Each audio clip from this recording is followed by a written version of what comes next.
Hi everyone. One of the things that we try to do when we investigate a new natural phenomenon is to figure out what factors are correlated to the phenomenon. For example, in this plot, we see that the number of brain cancer cases in Europe has increased over the period from 1975 to 2008. One factor that has been mentioned frequently as the cause of this increase in brain cancer rates is the increased use of cell phones among the population. The theory is that cell phones emit radiation, which might, depending on the extent of the exposure, cause tumors to form in the brain tissues.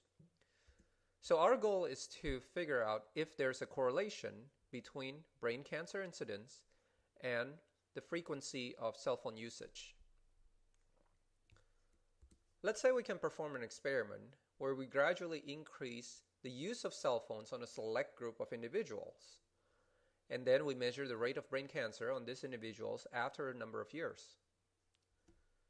We can then plot the use of cell phones on the x-axis as number of hours per day and the rate of brain cancer incidence on the y-axis. Now these variables have special names. The x variable is the variable we control during the experiment, so it's called the independent variable.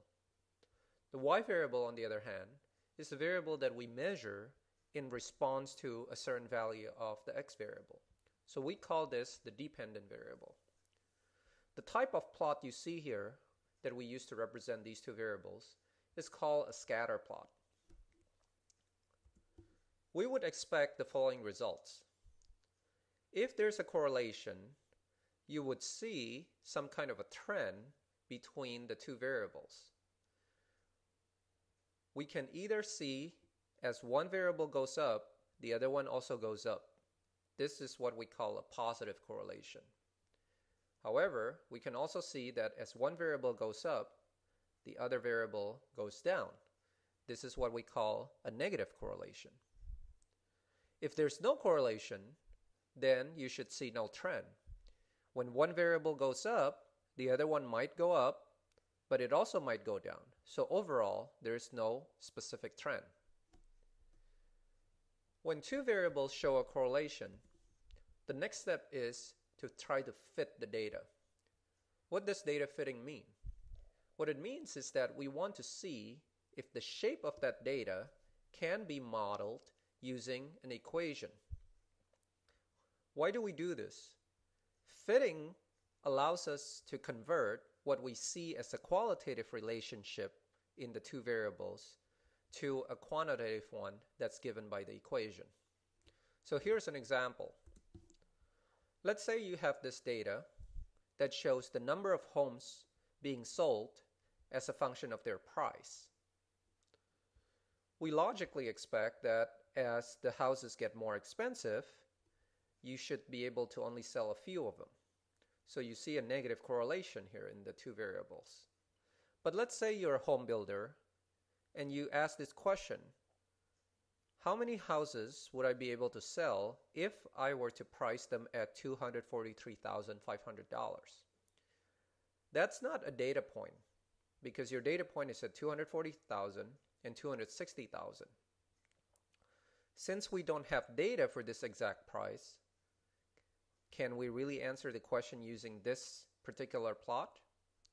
The answer is yes. And here's where data fitting is useful. We see that this data has a linear shape or a line shape. So what we can do is we can draw a line through these data points, as shown here. This line is called the best fit line. It's a line drawn in such a way that minimizes the difference between each data point to the points on the line. Once we have the best fit line, we can generate a line equation, which you should know is of the form y is equal to mx plus b. In this example, the line equation is y is equal to negative 0.7929x plus 249.9.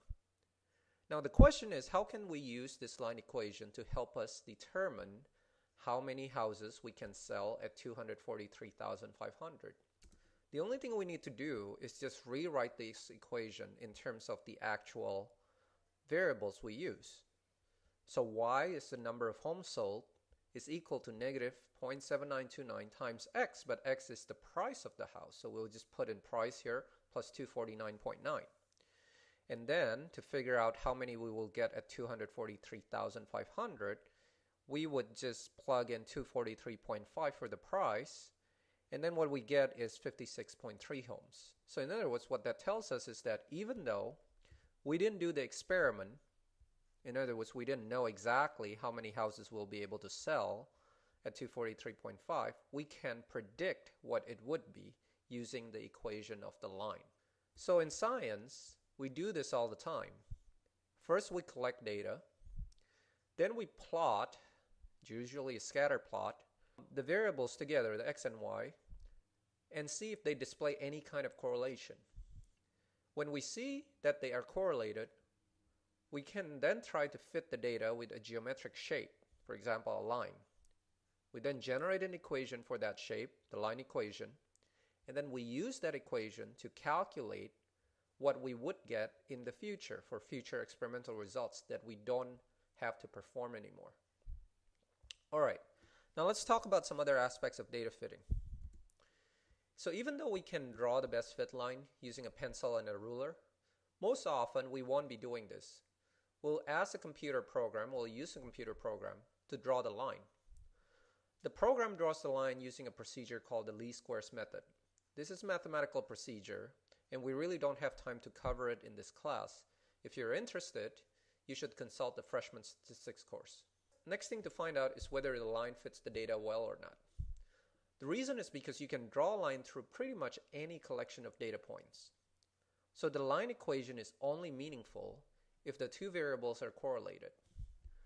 To determine whether two variables are correlated or not, we use a parameter called the correlation coefficient, which is symbolized as r squared. The value of r squared ranges from 0, where there's no correlation between x and y, to 1.0, where there's perfect correlation between x and y. In Chem 11, we would consider x and y to be well correlated if the r squared is 0.95 or higher. Obviously, the higher the r squared, the better the correlation. Here, as you can see, are three data sets shown with their best fit lines and their r squared values. As I mentioned earlier, you can draw a line pretty much to any collection of data points. So in this case, the data on the left has no correlation, r squared is equal to 0, but we see that we can still draw a best fit line. But the line here is meaningless. It just has no predictive value because the variables themselves are not correlated. The middle data set shows an r squared around 0.5. Now you might think that this is not very high r squared, but this is generally considered reasonable for fields where it's impossible to perform controlled experiments. For example, in sociology, in education, etc. The plot on the right is what we're trying to get to. It's a perfect correlation, r squared equals 1. But this really doesn't happen in reality. So you shouldn't worry about it too much.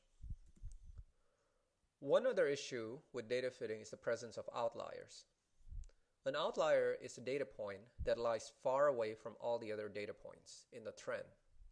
So for example, here's a data that show the number of hours that somebody would exercise per week once they owned a exercise machine for a certain number of months. You can see that there's a negative correlation here, which means that the longer somebody owns a machine, the less likely they are to exercise on it. However, you can see that there is here a data point that's far away from the trend. The trend goes this way, but this data point is so far away from the rest of the data points.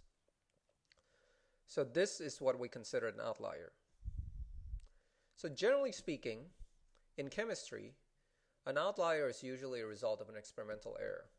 So we generally remove outliers from our data set. I mentioned earlier that we use equations that we get from the data to make predictions on future experimental results. There are two types of predictions that you can make. Interpolation is predicting future results that fall within the existing data range. Whereas extrapolation is you're making prediction outside the existing data range. So let's say you have this data right here, given by the dots, And then you have your best fit line, shown by this dashed lines right here. Interpolation means you're trying to predict what happens within the data range, but you don't have a data point for it. For example, this data right here. So the exercise we did earlier in predicting the house number of homes we can sell at 243,500 is interpolation. Extrapolation means that you're trying to predict what's going to happen outside the data range, which is somewhere around here. So let's go back to the example that we looked at earlier, which is the number of hours somebody exercises after they own a certain exercise machine. We can see that if we extrapolate this data, we see that if someone owns the machine after 15 months or more, then he wouldn't use it to exercise anymore. Now, that clearly is questionable, okay? It's more likely that the person will still use the machine from time to time, but not very frequently. So instead of drawing it as intersex, it probably makes more sense to draw it as a curve where there's a plateauing effect somewhere around here, okay? Where there is some number of hours used, just not very frequently. What this is telling you is that extrapolation is quite dangerous because it's possible that the relationship between x and y changes after a given value of x, as in our example right here. I hope you get a feel for how plotting and data fitting are important in science. After watching this video, you should be able to understand why scientists must plot the data they collect. You should be able to understand the meaning of these various terms that I use in this video. What is the best fit line? What is the R-square? What are outliers? And what do we mean by interpolation and extrapolation?